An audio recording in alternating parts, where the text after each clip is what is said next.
ओम नमः शिवाय। शिव पुराण अध्याय 7 रुद्र संहिता खंड 4। हेलो गाइस, सोनी राठौर के मॉर्निंग के मिनी ब्लॉग में आपका स्वागत है। मैं स्वस्थ मस्त खुश हूँ, आशा करती हूँ आप भी स्वस्थ मस्त और खुश होंगे।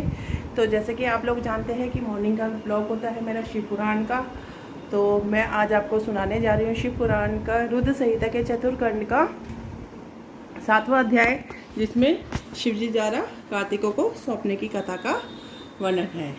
सुनिए।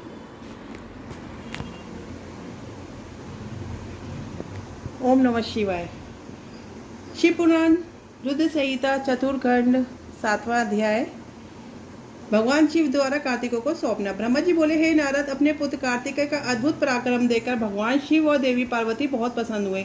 तब सब देवताओं सहित श्री हरि विष्णु, देवराज इंद्र और मैं भी बहुत हर्षित हुआ और भगवान शिव से बोले, हे देवादिदेव भगवान, आप तो सर्वेश्वर सर्वज्ञाता है। संसार की सब घटनाएं आपकी इच्छा से ही होती हैं। आप तो जानते हैं कि ब्रह्मा जी द्वारा असुर राज तारक को दिए गए वर के अनुसार शिव पुत्र ही उसका वध करने में सक्षम होगा। इसलिए ही कुमार कार्तिकेय का जन्म हुआ है। प्रभु, हम लोगों के कष्टों को दूर करके हमारे जीवन को सुखी करने के लिए आप अपने पुत्र कार्तिकों को आज्ञा दीजिए कि वे तारकासुर का वध करें।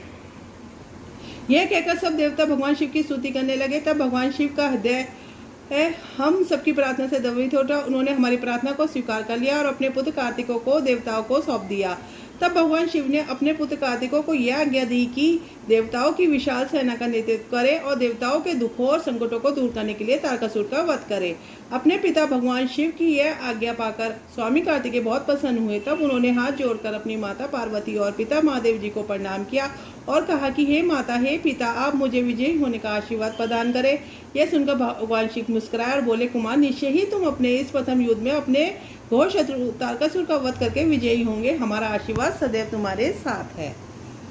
इधर देवी पार्वती के हृदय में अपने पुत्र के युद्ध में जाने की बात सुनकर ही पीड़ा होने लगी। वात्सल्य के कारण उनकी आंखों में आंसू आ गए थे। वह बहुत दुखी और कहने लगी कि हे नाथ देवादिदेव, मेरा पुत्र कार्तिकेय अभी बहुत छोटा है। वह तारकासुर महाशाली और शक्तिशाली है। इस दुष्ट से, अपनी दुष्टता से सभी देवताओं को भी परास्त कर दिया है।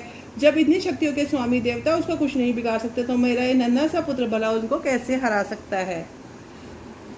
मेरा दिल मुझे कार्तिकेय को युद्ध भेजने के लिए आज्ञा नहीं देता। मैं अपने पुत्र को अपने साथ रखना चाहती हूँ। यह वचन सुनकर सभी देवताओं सहित भगवान शिव भी चिंतित हो गए। तब महादेव जी ने पार्वती को समझाने के लिए कहा, हे देवी, हे शिवा, आप सामान्य स्त्रियों की तरह क्यों व्यवहार कर रही हैं। यह मेरा और आपका पुत्र होने के कारण महाशक्तिशाली और वीर योद्धा है। देवताओं ने इसे मेरा और आपका पुत्र होने के कारण अभिशक्तियां प्रदान करी हैं।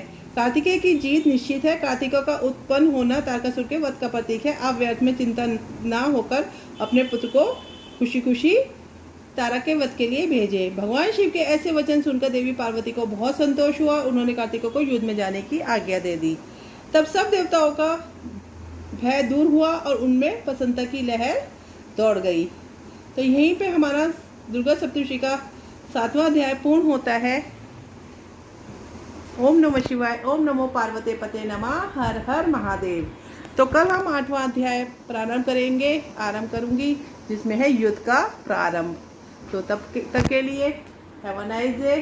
सबको राधे राधे, सबको राम राम, सबको राधे राधे। और कल मिलते हैं दोबारा इसी टाइम पर।